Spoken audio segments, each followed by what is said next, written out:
దేశాన్ని హరితమయంగా మార్చే green India challenge కార్యక్రమం 7వ విడత భువనేశ్వర్లో విజయవంతంగా కొనసాగుతోంది. నిన్న భువనేశ్వర్ ఐఆర్సీ గ్రామంలోని ప్రభుత్వ పాఠశాలలో ఒడిషా అసెంబ్లీ స్పీకర్ సురమా పాది చేతుల మీదుగా కార్యక్రమం ప్రారంభమైంది.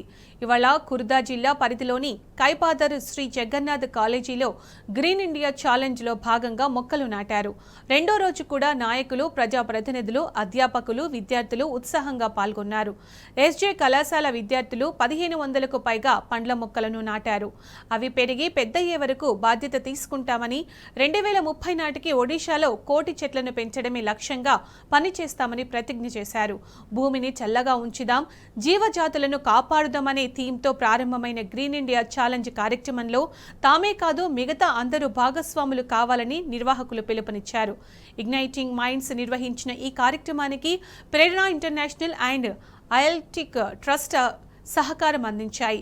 ఈ కార్యక్రమంలో గ్రీన్ ఇండియా ఛాలెంజ్ సృష్టికర్త, రాజ్యసభ మాజీ సభ్యుడు జోగినపల్లి సంతోష్ కుమార్, ఇగ్నైటింగ్ మైండ్స్ సహ వ్యవస్థాపకులు ఎం కరుణాకర్ రెడ్డి, రాఘవ సంజీవులు పాల్గొన్నారు.